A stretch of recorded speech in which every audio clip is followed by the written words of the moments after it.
And how do they know how to get to that? Where did the public go for this? You're gonna have to. I don't know how we're gonna do that. Well, how do they know to go here? Like, what do they Google? On YouTube, go to just look for No Stow Selectmen on YouTube. That'll pop up. So you All right, who's the caller on the phone? If you go to YouTube and look up No Stow Selectmen.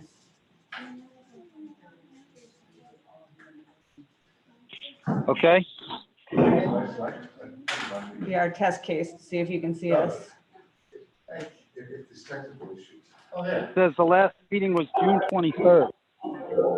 We should have just done it over like. No, NOSTO Selectmen. I did. I'm on the site. And you're not seeing us live right now? Nope. I'm seeing June 23rd.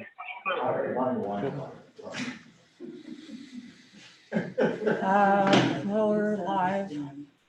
Ronnie understands something.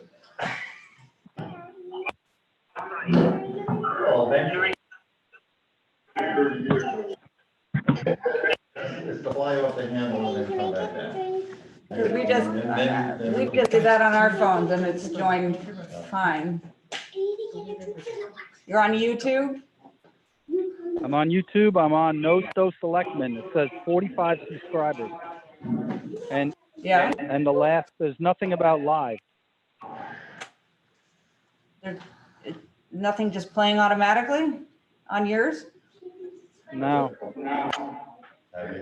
Because it seems to come right up when we do it here on our phones.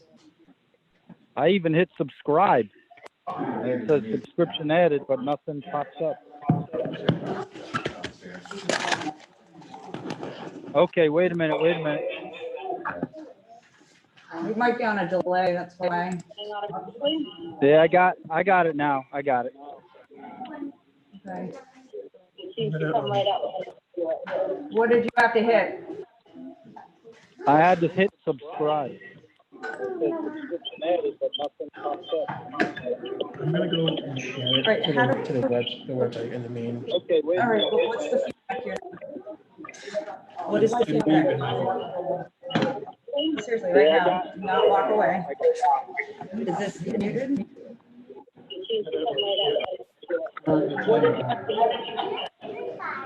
I had to hit subscribe.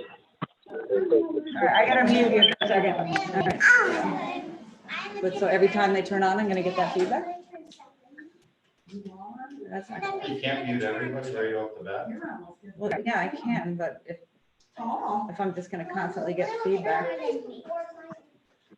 Ed, is that you? It's on the phone? Yeah, it's me on the phone. You don't have a video for this? Your Ocean Energy Manager. And they use the No? phone call for the video, and everybody has calling on the phone. They just mute everybody when you, so everybody's muted. And then you can raise your hand to talk. And then Wayne, do you have a video option you can turn on? hey, we have a quorum anyway. Good. I see there's Wayne, three can of you us. hear me? He's probably on mute. He's not on mute.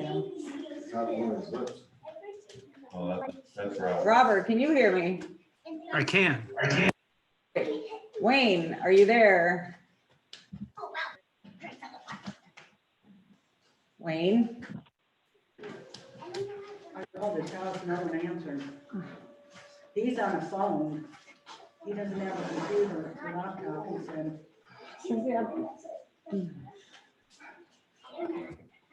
So I asked people to tell me that so I could get them a laptop. No, they would just learn. They would just allow us to do it over at the multi-purpose room. We wouldn't have this issue. Okay. We still have technical issues, but- Can you say something? Good evening. Can anybody hear me? You gotta come close. Yes. Oh, you can hear you. We have to see him. No, where's the camera? There. Uh, Okay, it's not gonna work if we can't hear Wayne.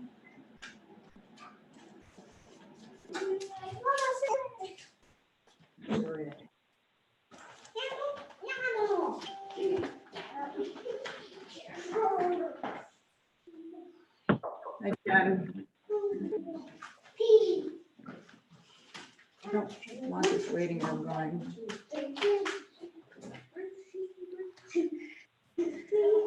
Hi, Rob. Everybody seems to be muted. There I am. Oh, there he is.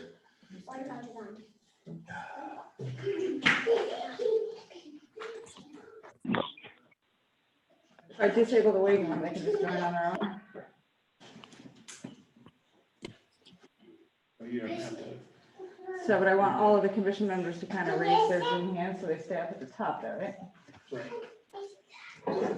So could the commission members raise your Zoom hand so you stay at the top of my screen? And you too, Rob? You go under participants. I think. No. What is it?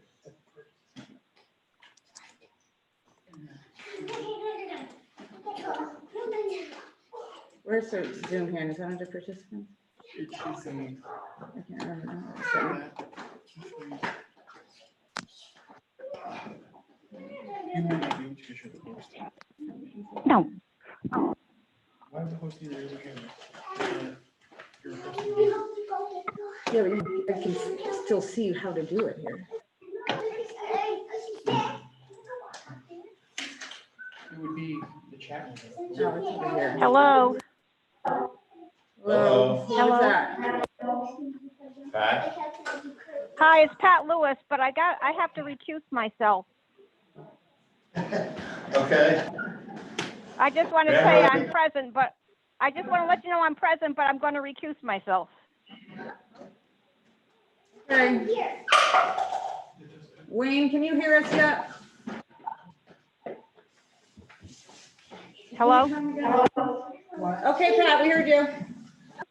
You heard us? Okay, I just want to let you know. All right, I'm going to mute myself. Thank you.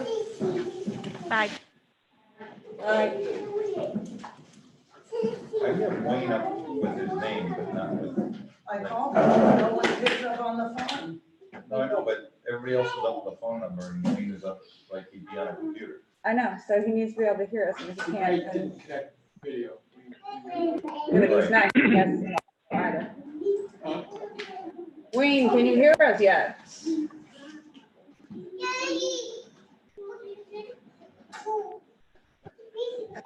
Oh, boy. You probably didn't turn on his audio. Okay,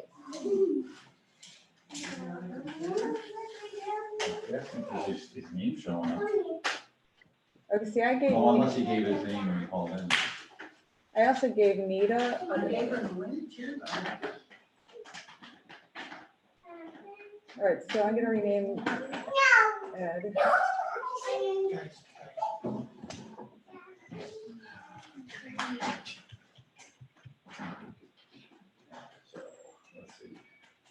Is this not working either?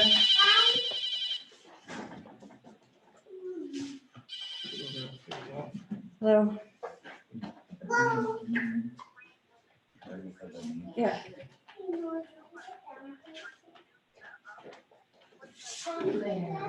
You already are unmuted.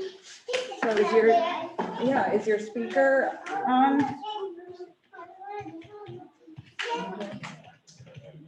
It looks like she's muted.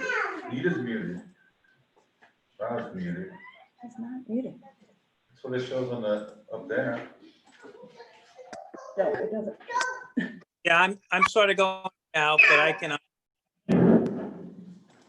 All right, I just sent you another link to try to unmute. She's muted. Yeah, Wayne, I'm talking to. Who? Wayne. Oh, now you're talking to Wayne. Yeah, Wayne's a different problem. Actually, now it says he's muted. Has to unmute. Yeah, and so do you have,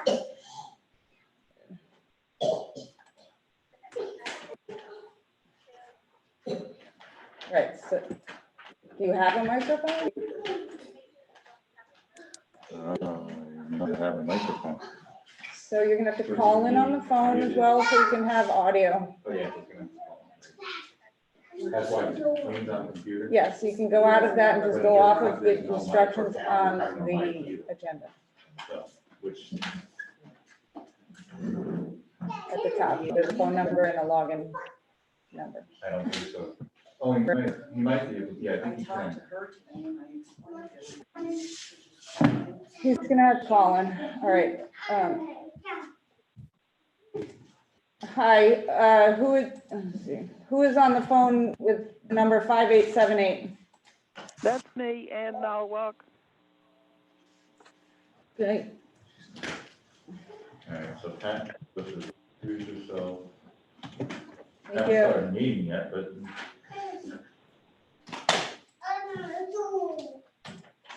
And who is on the phone 7577?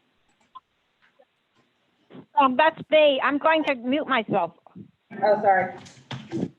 That's fine. I'm just renaming the numbers here. And who is on the phone, the last four, 1565? That's Nita. Ed Lerner's here, we got Jen Pensa. Robert is here, Queen and Pat's here, but she's refused.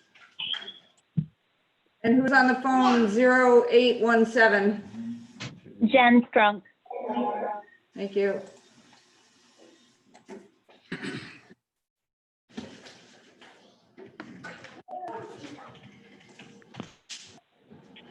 Joliet, this is Yeah, Don Murphy. Don Thank Murphy, you. 2754. thank you. It's Joliet. Can I ask that people mute their phones? There's a lot of children in the background. That's us in here because of the technical difficulties. Jim is here with his children. And I don't know how to mute them. That's right. Am I good? Because I'll get out of your way. I don't interrupt anybody. No, it's all right. And who's on the phone, 7357? The Barsky residence? I'm sorry, who?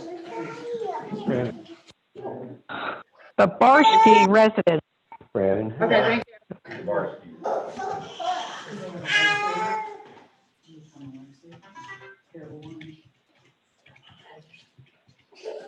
All right, so that means that they can see them if they're hearing them. on YouTube. Yeah. Okay, so I guess we're okay. So the bigger question is, Mark Leonard on it. Yeah, that's what I'm making my way down here. Text me if you need. Oh, All right, thank are you. unmuting people as you go? Oh. And who's on the phone, 9383? That's me, Sandra Brokaw's daughter. Sandra who? Sandra Brokaw's daughter. Brokaw? Roll call. Brokaw? Or okay. Brokaw. All right. Oh, I think I know.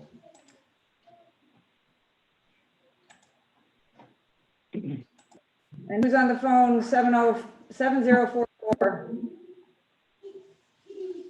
Kimberly Rabbit?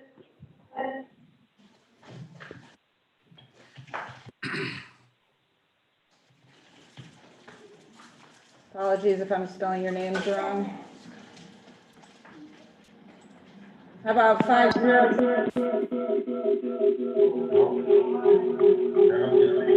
Never mind.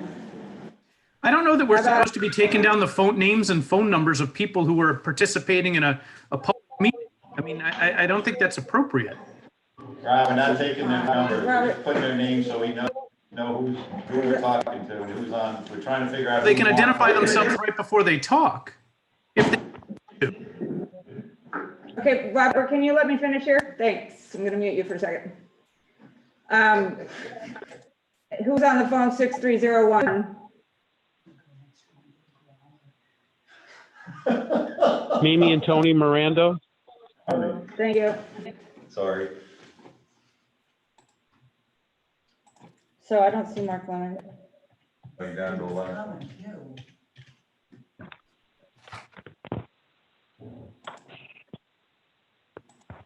All right, and last but not least, 0903. That's Jim Bells again. And Jim Bell. So try to get him on the phone. Should I call him? Yeah, Yeah, give him a quick call. I'll be there. Jim Bells. Okay. No, I don't know what this was, but it was too. Try it again. Just unmute that one, and the problem you could be having is they may just be not using headphones, which means you get reverb right back through their microphone.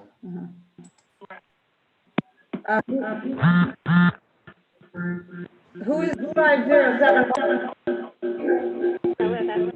Yeah, that's Wayne Wilkinson. Oh, tell him to turn the volume down on his computer.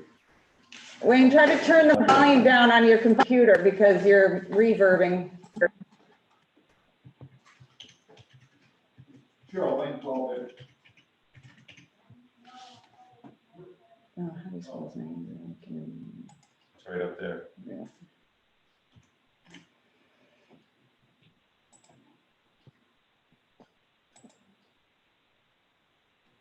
Okay, you can hear me now? Oh, there we go. All right. Beautiful. All right, so we have Wayne. Yep, and okay. Ben. So we have, All right. so you have enough, so you can start. Yeah, we just need to wait a minute for Cheryl, then we'll start.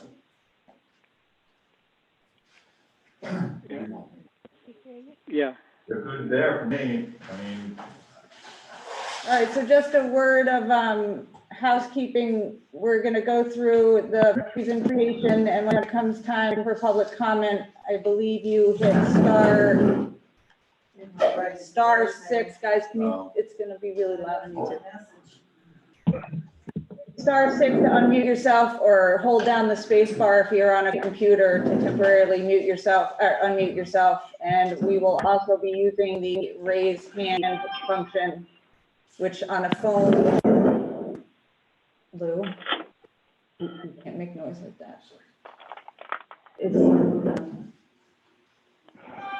star 9 to raise your Zoom hand on the computer. It's under participants. What else do we need to know? There's a camera here that's going to follow us around, and we'll focus on the presenter. The materials themselves are also available on the North Stonington website on the planning and zoning page. And this video with likely lots of background noise is live on YouTube, currently under No Stow Selectmen. Okay, I'm going to mute everybody for now while the meeting is called to order. Okay. all right, ready? You know what that is? Somebody's text. All right, welcome everybody to the Town of North Stonington's regular Thursday night planning and zoning meeting for June, actually July 2nd, 2020 at 7:15 p.m. With members present, I got Wayne Wilkinson, Ed Leonard, Jen Pensa, Rob Kappas, Pat Lewis, and myself, Lou Steinbrecher. We also have Rob Avina as our attorney, Michelle Consatis, and our staff. Star 9. Okay. All right, do we have any additions to the agenda? All right, no additions, public comment. For anything not on the agenda. For anything that, I got it. For anything that, public comment, is there anybody on this meeting that is, has something, planning and zoning issue that is not relevant to tonight's meeting? Please put up your hand if that's the case. Nita, did you have a comment? I'm sorry, what? Your square lit up, so I was wondering if you had a comment. I'm just gonna mute you Yeah. again then. All right, seeing no public comment, I'm gonna move on to public hearing. Subdivision number 20-043. It's an 830G subdivision, application of 343 LLC, PO Box 88, North Stonington, Connecticut, 06359, for an affordable housing application for Connecticut General Statutes 830G for a 6-lot subdivision, 5 new lots, 1 existing, of land on property located at 343 North Wesley Road in an R40 zone. Tax map number 108, parcel number 3420. Public hearing scheduled to open tonight. We received it on June 4th, and we must close on or by August 6th. Seated for this public hearing are members Wayne Wilkinson, Ed Lerner, Jen Pensa, and Rob Kappas. Regular member Pat Lewis has recused herself.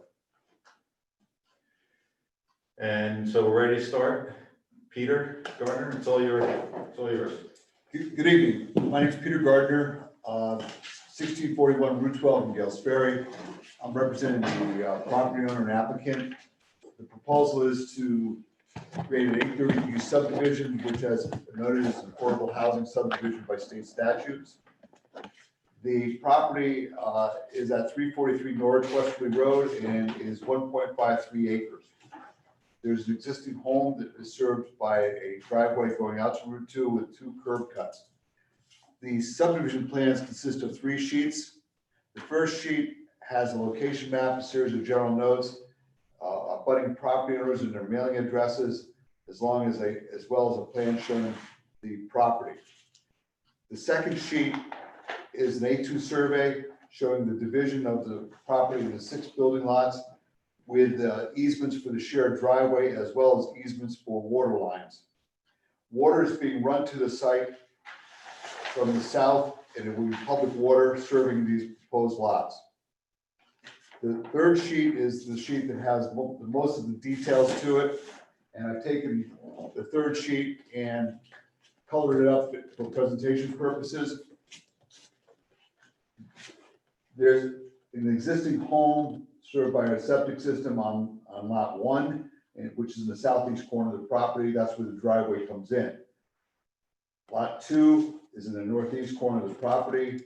3 is in the middle. Lots 4, 5, and 6 are at the back of the property. Sheet 3 also shows test hole data that was witnessed and recorded by the Ledgelight Health District, percolation test results, and So should have tried to share the screen, but you have to put it on a thumb drive.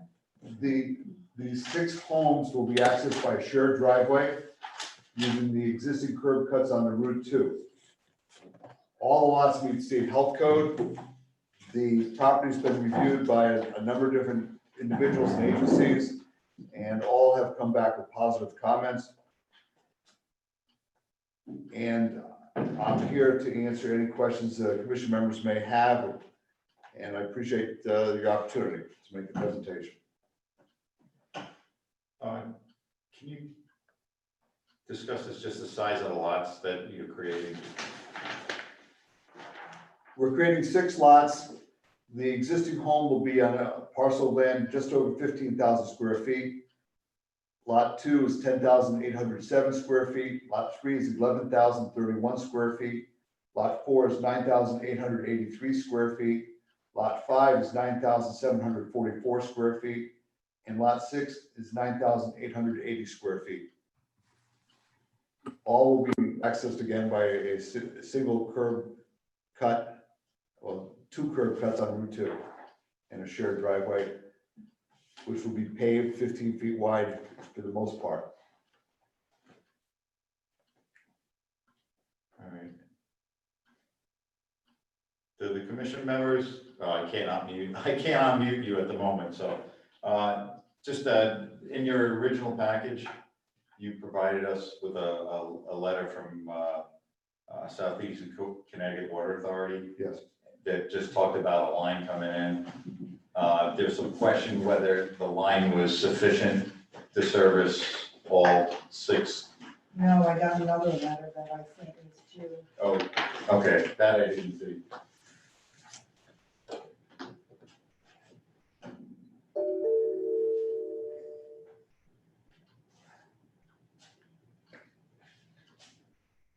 Julia. What, This one. the letter about the water being sufficient, is that in the record? All right, so you've actually supplied a new letter. Yes. Okay. So letter in response to inquiry regarding availability of water for your proposed plan to subdivide the property.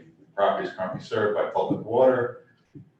After reviewing your plans, SCWA has determined there is an adequate water supply in the North Stonington Division Water Treatment and Distribution System to serve your proposed 6-unit subdivision through the 2-inch service line already serving 343 North Wesley Road.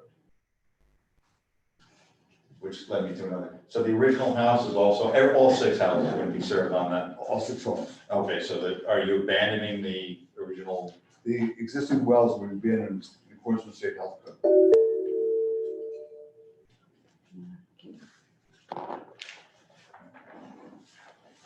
Julia, do you want to go over your review?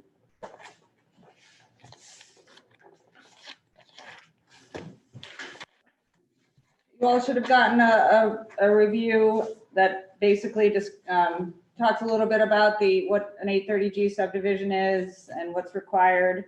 I've reviewed the subject, the proposal, and had a meeting with Peter to discuss it a little bit. I do have some possible recommendations for you to consider, but essentially, he's met with Ledgelight and gotten their approval. The Water Authority gotten their approval. Each lot can fit a septic system. The only concerns that I had discussed with Peter was the width of the driveway as it rounds the corner to the back, where it goes from 15 feet down to 12 and then down to 10 to serve lot 4. I asked that he consider keeping that at 12 feet wide. My concern here is that these particular kinds of septic systems are fragile, and for lots that are so close together here, if they had friends over to visit or something like that, the tendency would be to want to pull off the road and park on the lawn, which would be bad for these particular septic systems. So I was just trying to keep as much roadway as possible and also for emergency access. The fire chief did review the plan and was fine with the access being nice and wide, heading all the way up to the back. And then those rear lots could be, the fire trucks didn't even have to drive up into those lots to be able to reach them with a hose. And I think Peter did agree that he would widen that road. Yeah. We discussed monumentation to make sure all the lots were properly marked at the time of individual lot development. And my other concern was runoff onto Route 2. So I asked that a depression of some sort, like a rain garden, be added at the bottom of the driveway. You know, as you pull in and around the corner, it does slope towards the road here. So I asked that, you know, at the bottom of that straightaway of the driveway, that we put something there to ensure that the water didn't flow onto Route, had no chance of flowing onto Route 2. And other than that, I didn't really see much, you know, I didn't have very many issues. There was an issue raised by Ledgelight with the curtain drains because of the separation distance between a drain and a septic system. So that we have to be careful when, if you are going to use any form of footing drain or curtain drain, that they flow in the other direction away from the septic system, or that you can fit them 25 feet. But that's something that would come up at the time of individual lot development as well. So not necessarily just putting it on under an abundance of pointing out every issue. all of the legal documents and the bonding will be reviewed by town council and myself prior to recording the subdivision and issuing any zoning or building permits. The curb cut is existing, and I just would remind the commission that this is actually, when we were talking about affordable housing in general, this is the type of affordable housing we did want. Detached single-family houses, not, multifamily houses, which we don't have any in town. It's a small subdivision, and it'll add 2 full units to our count and a total of, I think, 4 housing equivalent points, because we do get points for the other houses that are not deed restricted as well. It's next to another subdivision that has higher density, so I think it kind of fits in there. And then on the other side, it abuts a new commercial zone, so it's actually a pretty good spot, in my opinion. And just, so basically the other documents are the affordability plan, the driveway easement, right? Is there anything else? Now, there will be some other right-of-way easements for Eversource, but that again is determined by Eversource where they want to run the lines, and when they make that determination, then there'll be right-of-ways or Right, easements designated then. But we as a commission don't need. No, that's why they're not on there, because it's not time yet for that. Okay. And bonding for the soil and erosion control and driveway paving, that sort of thing. And we will do that after. Right. Mark must have. Mark's here. Mark joined. No. Do you want to unmute him? Because I want to know how long he's been here for. Can you unmute yourself? Yep. Can you hear me now? Yeah. When did you come in? Like 5 minutes ago. Okay. All right. I got caught up at work. I apologize. Okay. All right. So at this time, I'd like to open up the commission members that may have questions. Robert, I just muted by accident.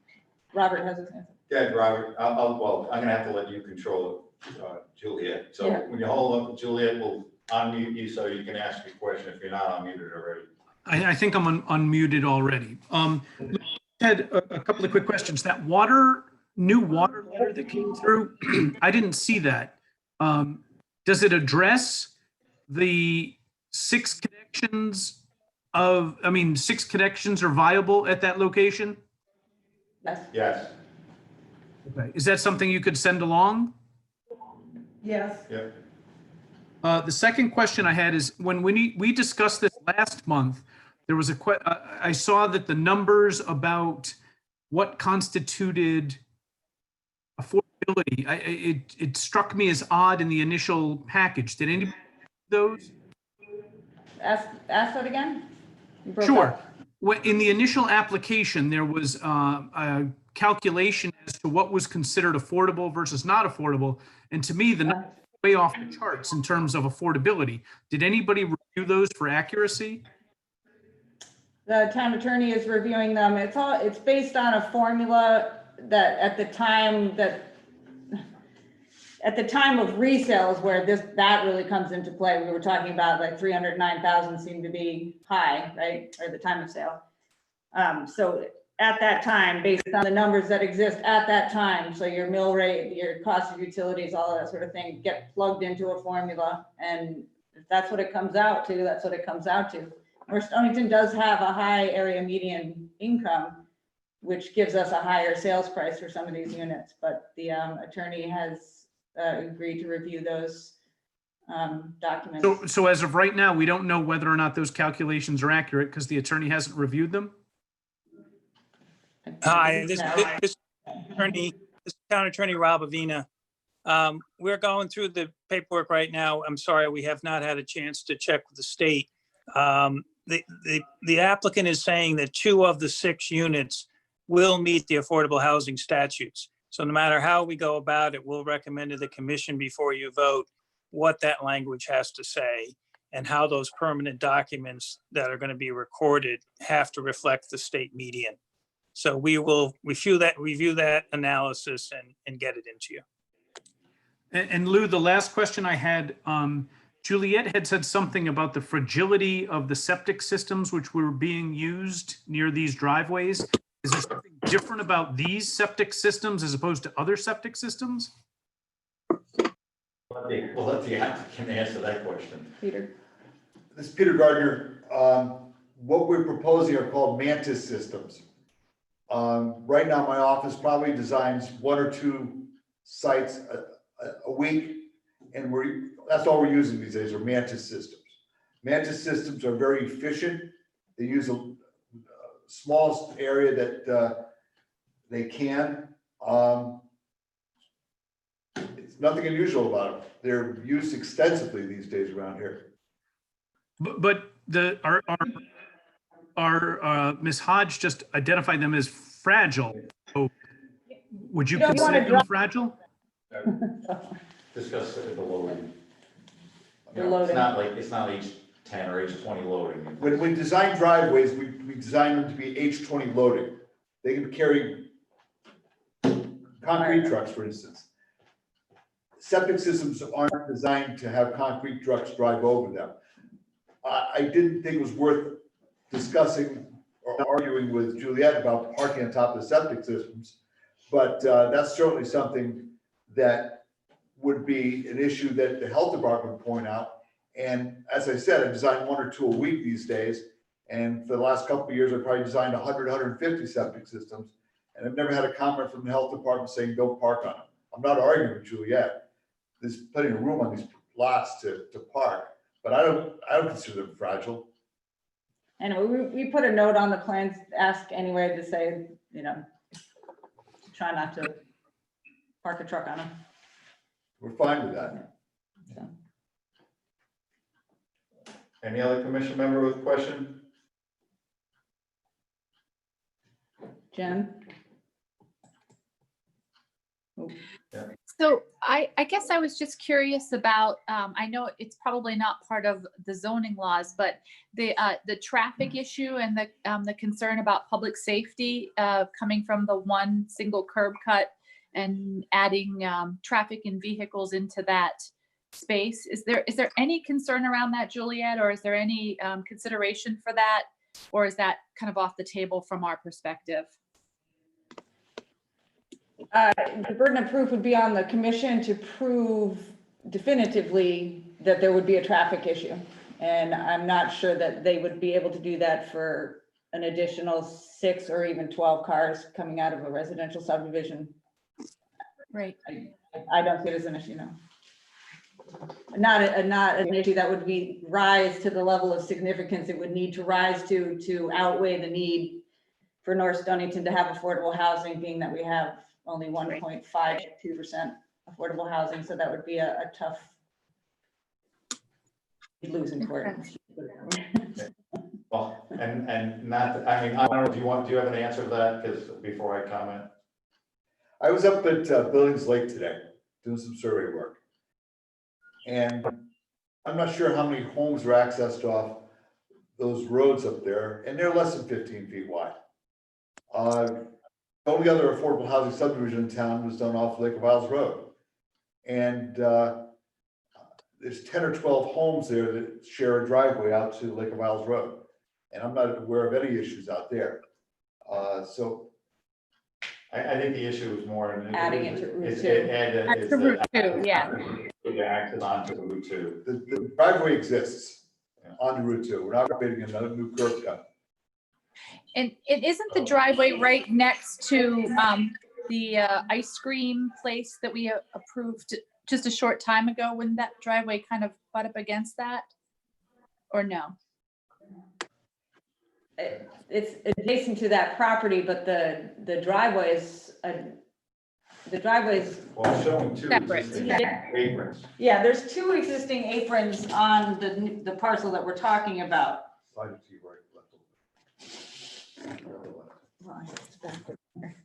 So they're already existing too. The Katie's, driveway's much farther down. I mean, Got it curves around, Katie's does, right? But, so they're not So extremely far from each other, but they're separated there. just because we're on, because of your question on traffic, so I had a basic question about that too.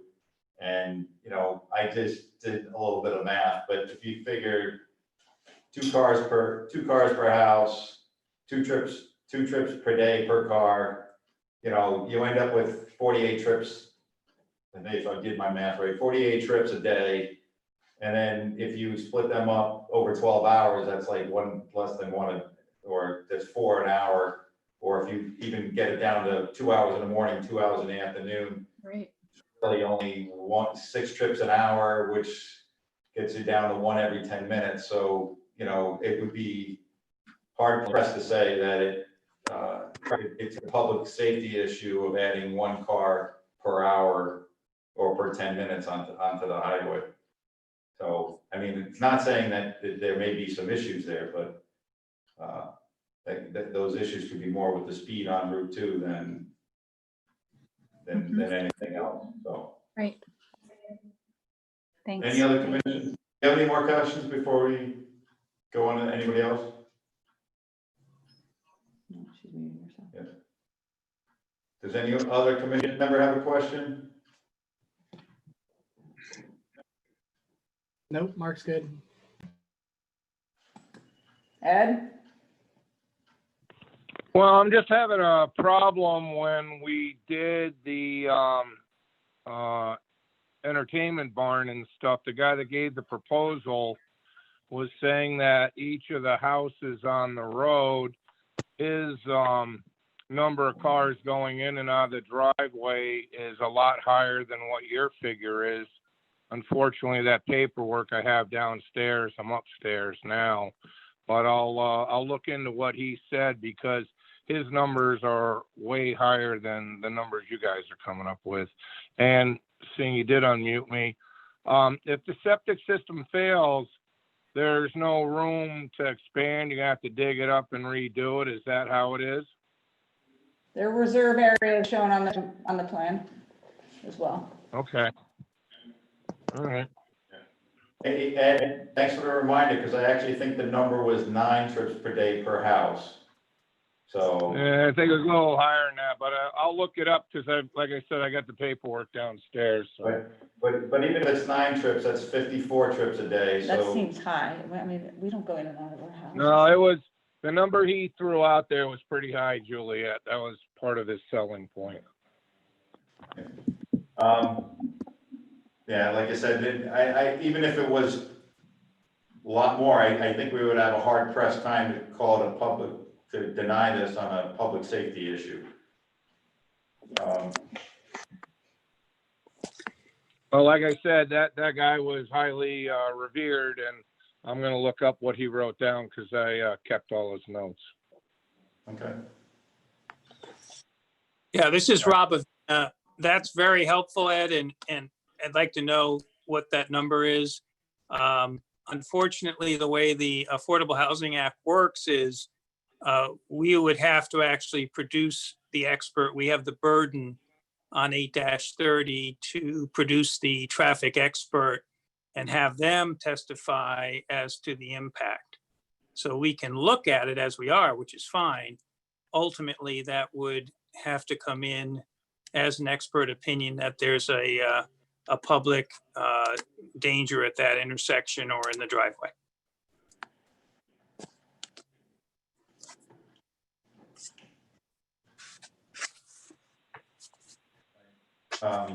I have one more question for the applicant before we move on to questions, comments from the public.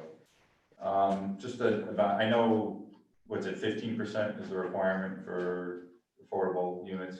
30%. So it's going to be one that will be reserved for those making, 60% of the area median income, and one that's making 80% of the area median income. So this is 30%? Yeah, for 8-30, two units. Did the applicant consider putting them all as affordable units? No. Would he? No. I'd ask. That's 3? 3? Yeah, one more? No. Okay. All right. So moving on to the public. Any questions from the public? Wait, let me ask Wayne, Okay, go ahead. Oh, yeah, go ahead. Let me Ask try Wayne. to unmute. Wayne, did you have a comment or question?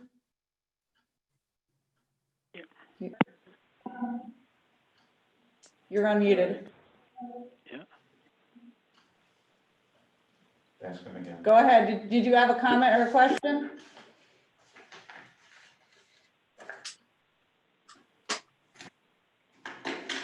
Wayne?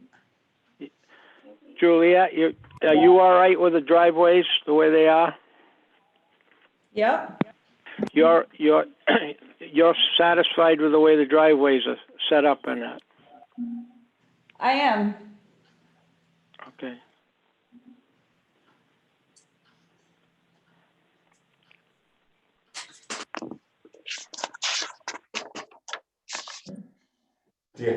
All right.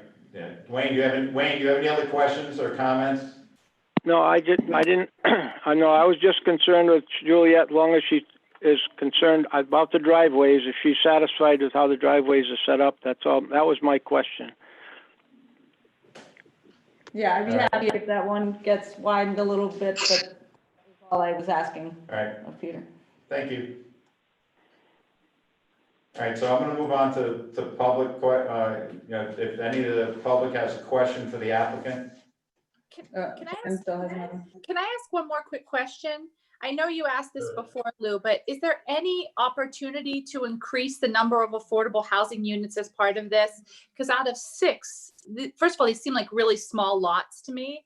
And out of 6, it would be great if this could contribute more to our affordable housing percentage overall of the town. So would it be unreasonable to ask for the developers to maybe do 3 units instead of 2? One of the units is going to be barely rubbing up against affordable housing, with it at 80% of that median income. So is that on the table at all? We just asked him. Right. It was kind of like breezed over, but I just thought I would just bring it back around for one more option to have a conversation around. In other words, the town can't force him to do that. That would be up to the developer.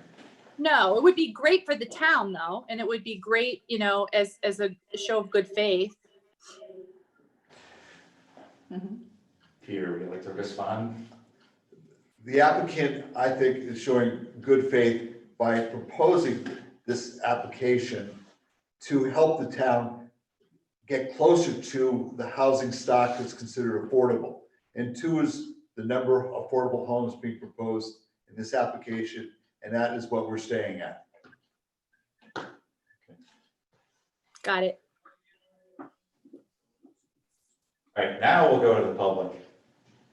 So I believe it's *9. Somebody hit *9 to see if it works.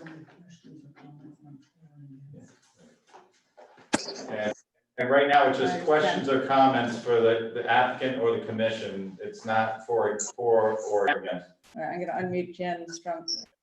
So I'm going to do Jen, Ann, and then Tony. All right. Hi. So I guess I just wanted to put in a comment for you guys to consider as someone who lives on Route 2. So my home where I am is only about 3 houses down from where the proposed development is located. So I understand when you guys were talking about traffic, I understand that having the 5 additional houses would not be designated a public safety concern. But just personally, I have great concern for the people who may buy those homes. So where the proposal is located, I know you guys know, but it's just down the road from a slight curve in Route 2. If Route 2 was a normal road, right, and we were all going 35, 45 miles an hour down it, I would have no issue. But if you're coming out of your driveway and someone's coming from the left, there's a good chance they're blowing down Route 2, going 50, 60 miles an hour through that area. It's dangerous. There's been many times where I've almost been hit coming out of my driveway by someone going very, very fast. So I kind of just wanted to put out there that until you live on Route 2, we all drive down it. It's, a central artery through our town, but until you actually live on it full time, you can't fully understand it. Like, we love our home. I love where we live. we accepted that we were, going to live on Route 2, and that was fine. But out of care and concern for any potential future neighbors, I have to say, in this particular area, I would strongly discourage building 5 more houses there.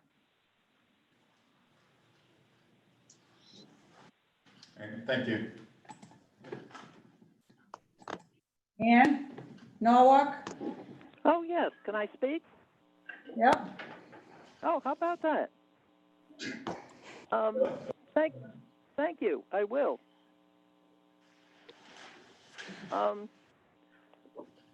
Let's see, what was I concerned about?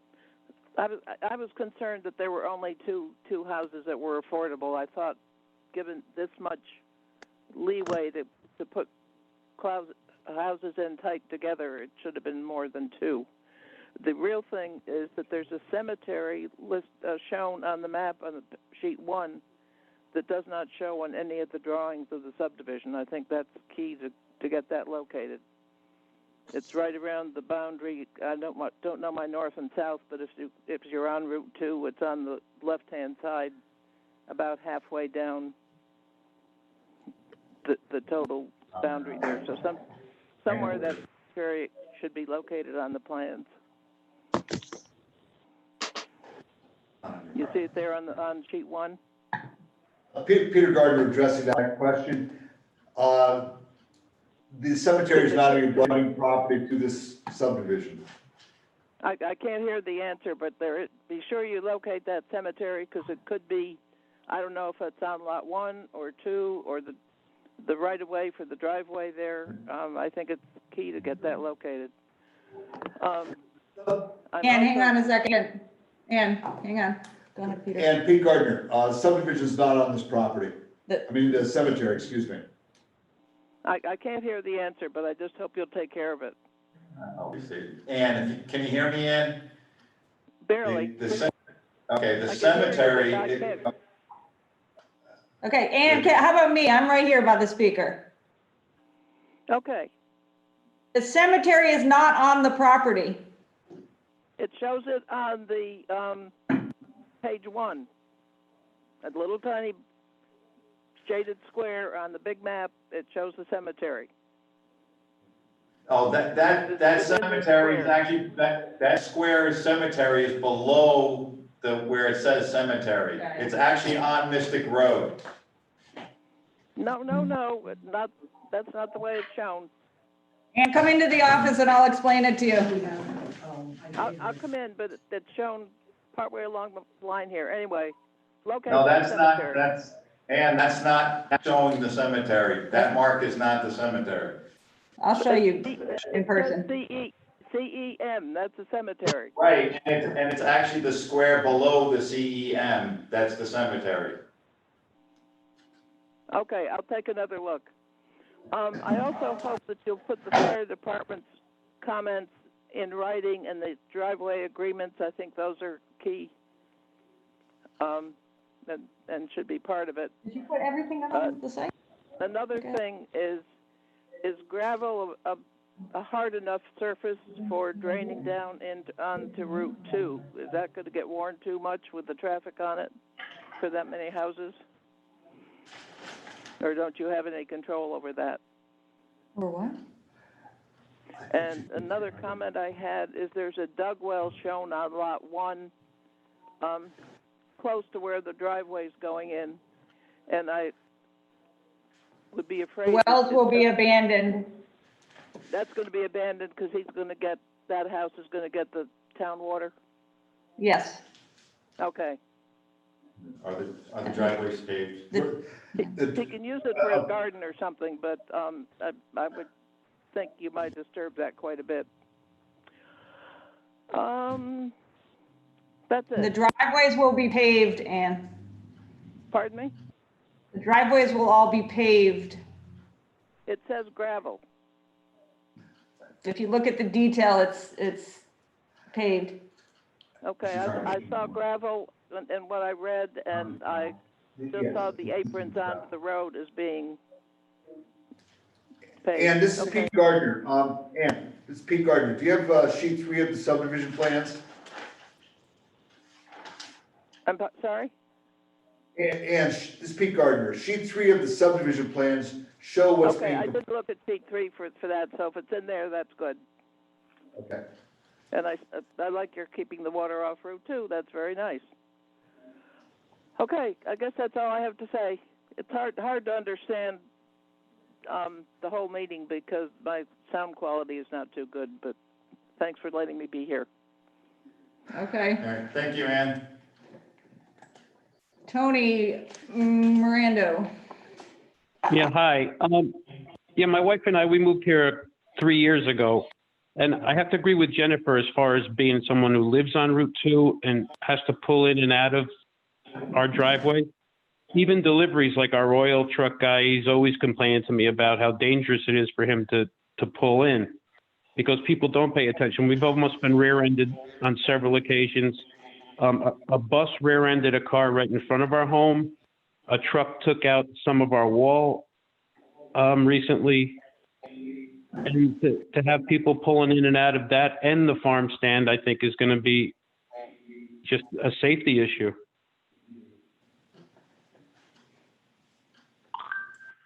Okay. Thank you. Yeah, I hope they consider it. And as far as the wells and the septic go, like someone mentioned, if they do fail, like what does happen? They can't expand them.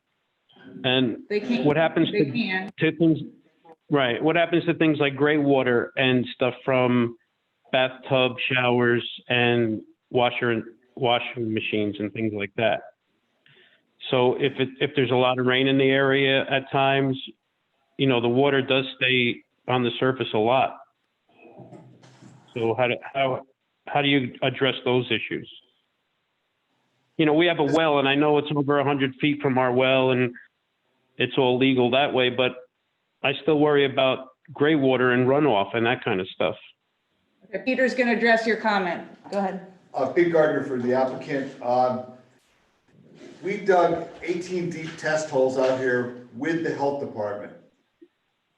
The test pits were about as good as you're going to get with test holes. There was no mottling, no groundwater, no issues that impact the design of the septic systems. The material that was discovered was, for the most part, gravels and sands. Mm-hmm. The septic systems that are going to be placed on this property have a reserve area as well as a primary area. As in any home that gets built these days, all the water that originates inside the home goes into this septic tank, then is discharged to the septic field. Correct. After the commission, this has already been reviewed by the health department. After they witnessed the test holes, they reviewed the subdivision plan and gave an okay to it. There's a third review by the health department when every single home goes for individual site plan approval. An application gets submitted to the Ledgelight Health Department for a third review. There won't be any issues here. So Ledgelight hasn't approved it yet? Is that what I understand? They have, and they will approve individual site. They have approved it, and then they will also look at individual site development when it's done and give a further approval to discharge. It's called a permit to discharge, if they're put in correctly. You could just clarify. So. Okay. And is there any, do we know what the square footage of each home will be?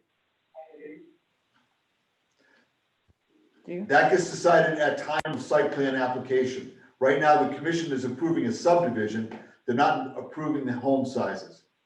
Following the subdivision approval, the property owner has to submit an individual site plan that gets reviewed by the zoning staff, the health department, and it's again, another review process. Mm-hmm. And at that time, final detailed designs are done of the home and the septic system. Okay. And I just have one more comment, like upon approval, will there be some kind of blockage as far as fencing or tree growth or whatever around the property so the neighbors can still stay kind of private? There's no requirement for buffering on residential properties, no. But Can I ask a question? There might not be a I thought- requirement for it, but we can order it, can't we? No, absolutely Okay. not. Okay, I have a question. We moved here to get away from this, from New York. I don't understand. There's so much property in the area that's beautiful, that's not on a busy highway, that it should be considered as opposed to this, to put 6 houses on an acre and a half. It just seems, like, we love the area. It's like we want to keep North Stonington beautiful. And as far as I'm concerned, this is everything what the outline on keeping it beautiful is not, as far as where we are, because it's such a small lot to build 6 houses. And I know you could say, I just think it's terrible because we love every day. When we moved here, I said, this is the most beautiful place I've ever seen. And for us to buy our house and then think we're in a beautiful rural area, for them to put 6 homes on an acre and a half in our front yard, it's so disheartening to me. And it's what the world shouldn't do. And I know that, there's legalities here and everything, but it goes against everything of keeping a place beautiful, as far as I'm concerned. Could you identify yourself, please, for the record? What's your name, ma'am? I'm Marianne Mirando. I'm Anthony Mirando's wife, and we live this will directly be in our front yard. Okay, I just needed your name for the record. Thank you. Okay. So just wanted to clarify, each lot has a primary septic system area designated that's been tested. And if that system were to fail, there's a reserve area on each lot to take care if a system fails. Yeah, Pete Gardner again. Each lot has a primary area where we dug 2 test holes and a reserve area where we dug 2 test holes. And all the test pits were, without question, real good test holes. And they were based on looking at the plan here, and those septic system areas were sized for 3-bedroom home, proposed 3-bedroom home. Each lot has a septic system laid out to size for a 3-bedroom home.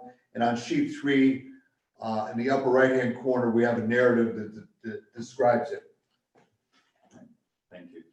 Should I move on to Barsky? Yes, if they're ready to. And this is Barsky residence. You're unmuted. You had your hand up. Yes, Hank Barsky here, 28 Mystic Road. And I know 2 of my neighbors have spoken. I know I have 3 neighbors that actually live in fear of coming out of their driveways. They live in perhaps one of the most dangerous segments of Route 2, Norwich Westley Road.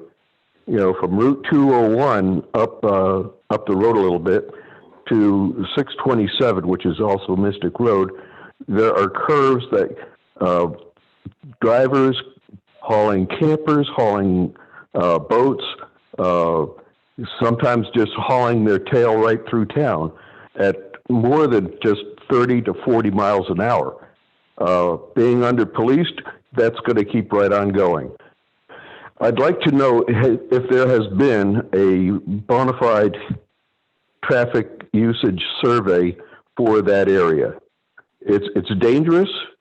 It's haphazard, the way people have a way of getting in and out. Weekends, you go out there this weekend and you're going to see traffic jams on this narrow road, this highway.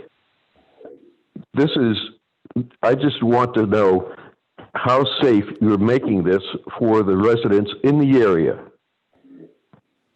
Route 2 is a state road. Has that been addressed? Route 2 Has that been addressed? Route 2 is a state road, and the state monitors their roads. They track accidents. They grade the roads for usage and whatnot. That's not something the town of North Stonington has control over, I would say. Am I wrong, Peter? No. It's a state road. but aren't you also responsible for the safety of those people that must exit out into it from, you know, taxpayer property and all that sort of thing? Yeah, it is a state road, but is this an escape route for getting around building, you know, low income housing or whatever you call it? I'm not opposed to affordable housing. I just want to have a safe town to live in. You know, I risk getting out of Mystic Road onto Route 2 only to find that, you know, somebody is tailgating me by the time I get around past the gas station down there. Now, that's not a very far turn, but being completely out of sight in 1 second and 5 seconds later, they're tailgating me. Sounds like Is a this policing. being addressed? That sounds like a police matter, in my opinion. Rob, did you want to weigh in on that by chance? Sure, Town Attorney Rob Avina. Peter might be able to give some background on this too, but my feeling is on a state road, obviously, if the proposal that's before you tonight, if somebody was going to use that current curb cut, which we all agree is already there for one house, they're going to add 5 houses of activity to that curb cut. If that curb cut was going to put 300 multifamily units in there, then you reach a certain limit with the parking of that multifamily unit complex plus the number of people that the state says that requires a certified traffic study before we can allow such a development to go onto a state road. So there are minimum and maximums that the state wants to look at. So I think in Peter's presentation, what he's pointing out is there is an existing house. It already has a curb cut on Route 2, and it's going to add 5 families to that curb cut. So that would probably be below the minimum that the state would look at for any unusual increase in that curb cut. That's not to say what everyone is saying is not correct, because of course I go up and down Route 2 all the time too. There's some real problems there. No one expected a casino there. I guess I've just been around the area too long, but that sort of came out of nowhere. So that road has really changed a lot. And I understand neighbors saying, look, anyone coming in and out of that driveway or service people better beware. There's no question about that. But it is a state road, and we'd have to alert the state. And I just don't think we meet the bare minimums for the state to step into this particular situation. That's my opinion. Again, the commission can consider this, but then they'd have to continue the hearing, hire an expert, because that's what the 8-30 Affordable Housing Statute requires, and have that expert study the whole situation. And then I would still have to determine whether that expert has enough demonstrative evidence in the record for the commission to consider. So it certainly is a concern, but we're trying to find the depth of that concern and whether or not the state would preempt us from really overriding their minimums and maximums when they consider the traffic risk. So that's what I have for you. Thank you. Thank you.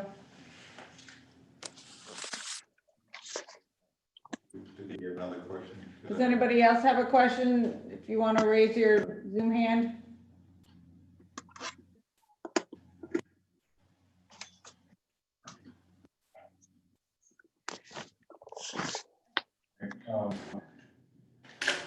Guess we should do correspondence, right? This time?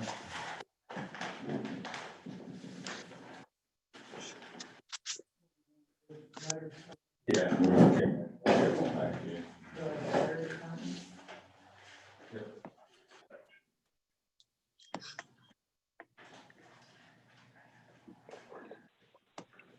Can you hear me?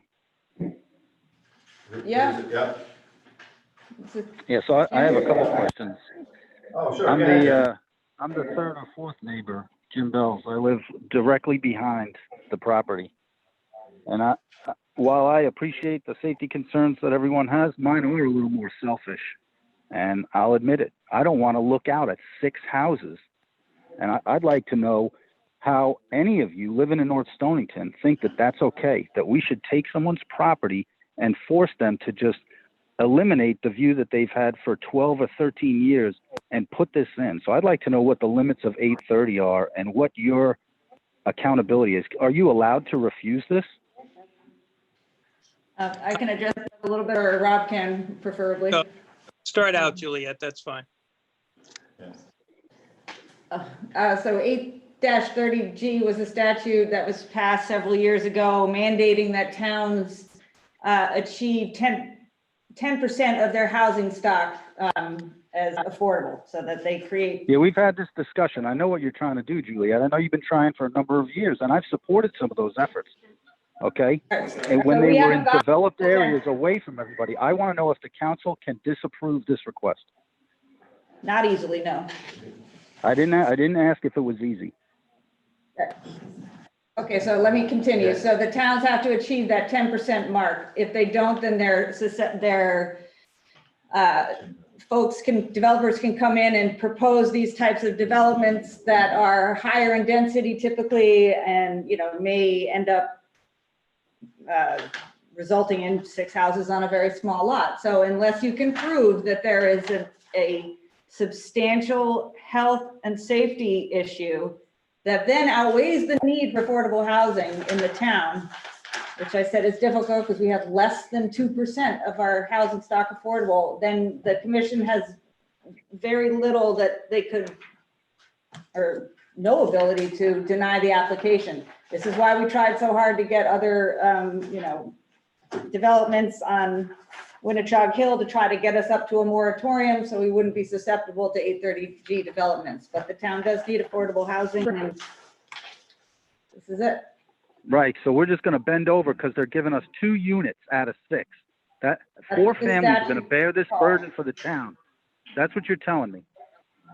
That's 4 of us are going to bear the burden.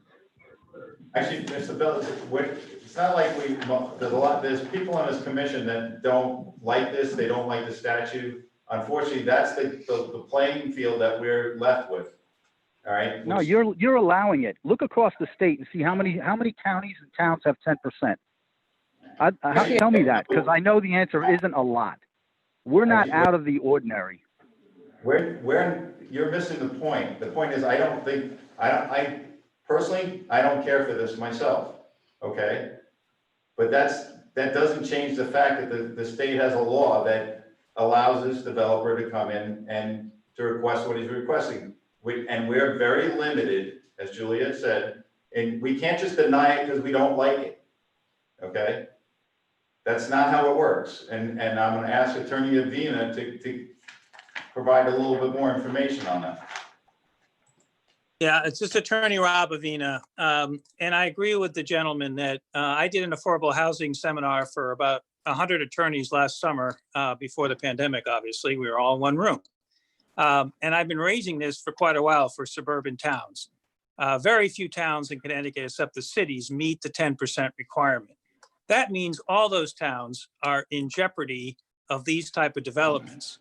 You're in an R40 zone. You would expect 1 house per acre, maybe even higher, depending on the land and the wetlands and the ledge. So that would be a normal assumption for everyone living in suburban towns. However, because as many towns I represent don't meet the 10%, we're all what I would call facing the pressure of the statute that says that until you either get to 10% or raise substantially the percentage you're at, where we as town attorneys can help Juliet to consider what's called a moratorium because of the successful development of affordable housing in your town, you're going to face these type of applications. The minute I saw it, my first thoughts are, what's up? I drive my kids crazy, but I say, what's up with the infrastructure? Where's the water? Where's the septic? I had a dad who built a house by hand in 1955 and dug the septic out himself. So I'm a little bit aware that on small lots, you can't typically fit a well plus a septic, plus now you need to have the reserve. So we check, and sure enough, Southeastern Water says we can service that lot. So one of the challenges of the developer disappears. They've got water available. Now there are better septic systems than I've ever heard of that Peter's developed over and over that are available for these smaller type lots. 10,000 square feet, as we all know, is not a very big lot. Apparently you can get the septic system on there now and a reserve. So you don't need a sewer line, because gosh knows when sewers are ever going to come to that part of North Stonington. Certainly not in my lifetime. So you're looking at the infrastructure. Then we look at the conditions, as Peter testified to. No wetlands, good soil types, no ledge, the ability to get 6 housing units there, maybe 2 to 3 bedroom perhaps. They'll all have to go under individual site plans by the commission and by Ledgelight when they get proposed. We're just looking at subdivision right now. So as your turn attorney, I have to look very carefully because the statute is in reverse. The commission must come up with a legally acknowledged reason that they didn't pass it, instead of the developer having to prove that it meets all the regulations. So we are listening to everyone tonight. It's whether or not you can come up with one of these affirmative reasons to deny. And be honest, it's quite difficult. Should the statute be changed or whatever? That's a different topic because it's a state statute. It's not your local regulation. Very difficult situation, and most town attorneys are quite aware of it. I hope that helps a little bit. Well, not really, because my issue wasn't the technical specifications, right? I lived here for 13 years and I love this place. I don't want to look at 6 houses out my back window, right? And the fact, I'm going to ask you to just tell the state to screw off, say no, and make them come back and say something. Well, it'll go, yeah, it doesn't go to the state, it goes to Superior Court, and we would meet the affirmative burden of having to prove to the court why the town of North Stonington under 10% rule denied this particular affordable housing application. The record in the state right now, I would kind of guess, is if there were 80 such appeals, 1 or 2 were successful. And I actually know the lawyers that were successful, but they were very complicated, very involved applications. I'm willing to wait and hear what Robert has to say. Sure. I'm sorry, Lou, through you to Attorney Avina. Has the constitutionality of the statute been challenged in terms of violating, freedom of association or anything like that, saying it's it's unconstitutional to put that burden on its small town? I don't know of any constitutional claims against the affordable housing statute.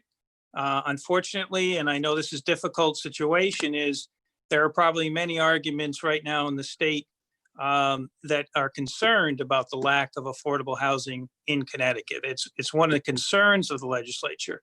You'd have to reverse that concern and say the way the statute is drafted is a huge burden on the neighbors of those properties.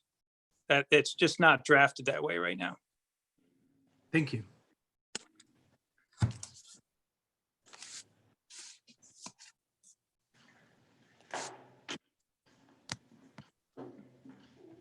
All right. Correspondence? All right, correspondence. We got a letter from the North Stonington Volunteer Fire Company regarding the subdivision. After reviewing the plans, no major issues were noted. I would like to ensure the following are maintained. So emergency responders can access the homes in a timely manner in the event of an emergency. Ensure signage clearly identifies the homes. Ensure the driveways are maintained. Ensure that foliage doesn't reduce the driveway width. And that was from Charles Steiner, Fire Chief.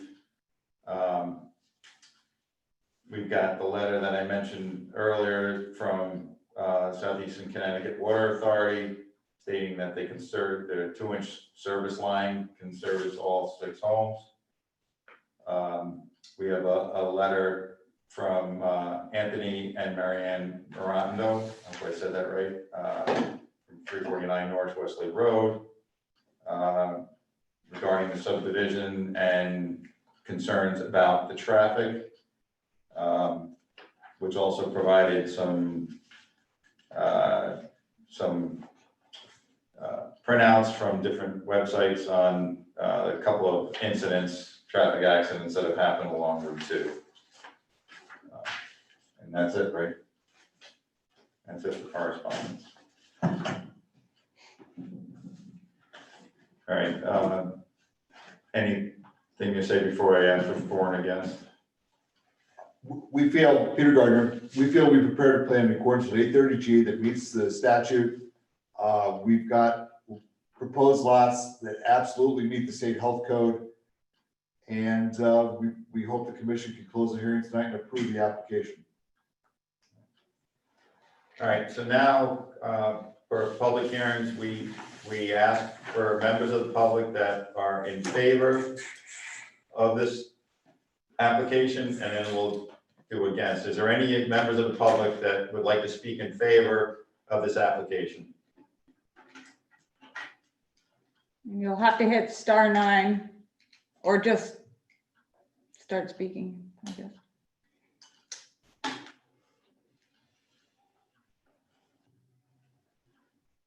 All right. Seeing none, we'll move on to those who'd like to speak against this application.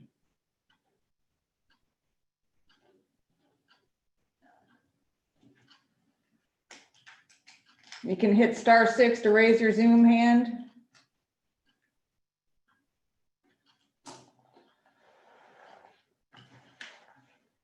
Can people hear us still? Can you hear?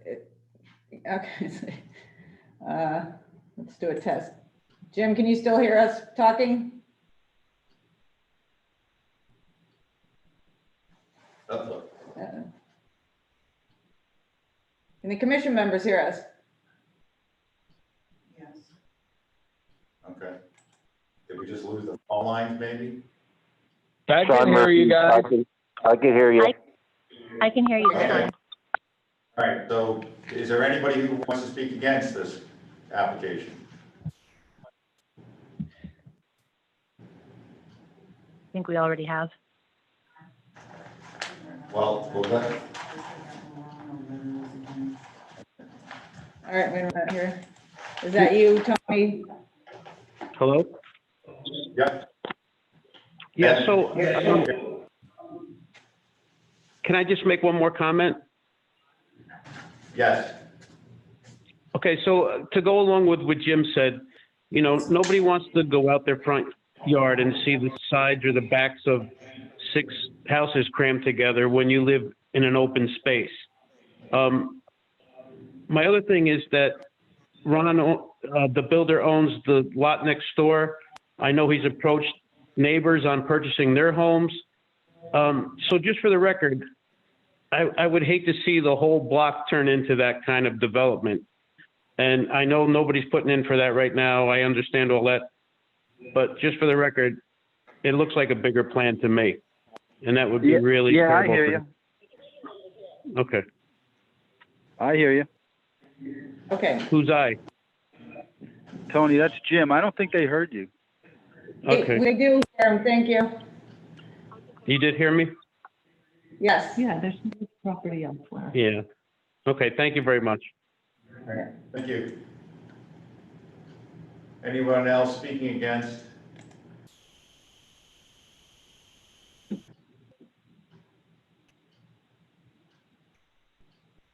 Are you raising your hand, Jen? Yeah, no, I'm just commenting that I think I've said everything I need to say. I just want you to picture if someone put 6 houses in your backyard. That's really what I want you to think about. Okay. Thank you. All right. I just want to check. Ed, are you raising your hand or just clicking? Oh, me? Yeah, you might just be making noise and it's lighting up on my screen because I can't tell with you. Oh, no, when you were asking before we could hear you, I hit *6 to tell you I could hear you guys. I can still hear you, so if you want to mute me, you can. All right. No, you're good. All right, so next step, do we need anything else for that? Rob, do you want to weigh in on closing the public hearing versus not closing the public hearing? What's outstanding for us to do? Sure. Town Attorney Rob Avina again. Two things for the commission to consider from what I've heard tonight. The first is leaving open the public hearing would only be for the purpose of introducing any more evidence into the record. So you'd have to decide whether you need any more evidence or want to hear from anyone else, either written or oral. And that's a decision you have to make. And then the second issue is you may consider closing the public hearing tonight. I would ask that you don't deliberate tonight on this particular application. My firm and I are reviewing the submission as to the affordability of the units and the requirements that they will take. And that can come to the commission as a recommendation, as Juliet's work does, for any conditions on the approval. And we'll have that ready sometime this month. So we can still submit that to you as a recommendation for the conditions of either approval or disapproval. But the only decision tonight is there any other third parties that you would like to hear from? If not, then obviously a motion to close the public hearing portion of your deliberations on an 8-30 is up to you. So moved. Oh, so that was that. Oh, that was Rob Kappas, I think, right? Was that you, Rob? It was. So you're making a motion to close the public hearing? I am. All right, do we have a second? Mark, Actually, Mark's not Second, seated. Mark, not seated, sorry. Mark's not seated. So it'd either be Jen, Wayne, or Ed.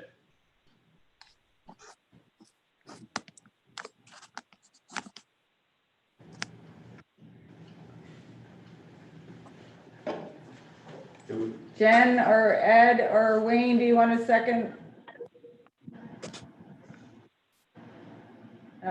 Ed? It looks like Jen is, but I can't I think Ed's got hear. his hand up. Unmute yourself. Sorry. Yes, I'll second that. Okay, we have a motion and a second. Do we need any discussion? Anybody have anything to say before we vote? I'm going to ask individually for the people who are muted. Ed, do you have anything else to say? No, not at this time. Wayne, do you have anything to say? No, I'm all set. Ed?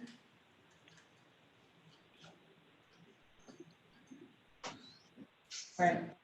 All right, everybody, Everybody's unmuted, so when it comes time to vote, just say it out loud. all those in favor to close the public hearing?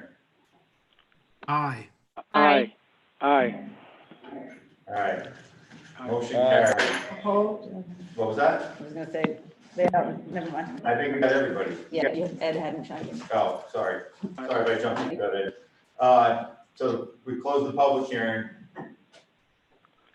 Good night, thank you for your time. All right. Yeah, and actually, I think, I don't think we're gonna do anything on this. We're gonna.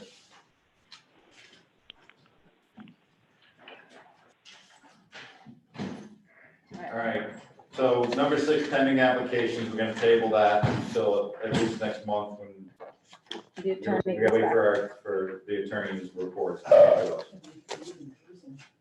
Right. Planning issues and discussion? Have any? My report? It's on 8, just go to 8. Oh, I'm sorry. CEO activity report, senior planning and zoning officials issues. I don't have much to report. We're back in the office now, full-time. I think the remote working went well. We didn't have any complaints, so that it seemed to work out fine. Our meetings I'm still having set up all of the land use and economic development meetings and running them via Zoom, obviously. We have submitted a grant, a historic preservation grant for the Gallup House was submitted on behalf of the Hewitt Farm Committee recently, and we submitted a housing planning technical assistance grant. I mean, I've already written quite a bit of their housing plan, but wanted some help getting it to the finish line to get the data updated and whatnot. and to come up with new goals for affordable housing since the Winnebago Hill property was voted down. So those went in, and then we're working on an EDA grant possibility for the water and sewer line extension. If it gets to that point, there's some private end users now, quite a few of them, who are interested in properties along Frontage Road and Pendleton Hill. So that's in the works. It's all still confidential, so that's as much as I'm going to say about that. As far as zoning matters go, I did re-inspect Tillinghast finally, and still some issues there with tires and garbage, but some improvement with the cars actually running and being removed. We're going, do we need Attorney Avina anymore? No, he doesn't have to stay if he All right. doesn't want to. Attorney Avina, if you'd like to leave. I will. Thank you very much. Sorry. See you later. Thanks, Rob. Thank you. Bye. And we've been working with Sustainable CT. That's Mike Ergo's more of his initiative than mine per se, but I'm just there to, if there's some way I can contribute, I do. You know, if something we're doing in the land use or the economic development world comes up that counts, I just send it their way. I think EDC wants to have a joint meeting at some point to discuss signage regulations. Hopefully we can do that in person. I'd rather do that in person. But that there is interest out there.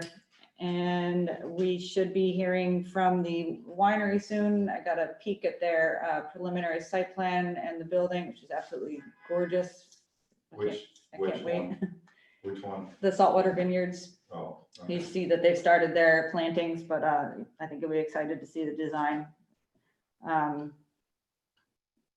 And other than that, a lot of work on the EDA grant and the facilities plan for the water sewer, and end of the year paperwork and budget, and it's been busy weeks.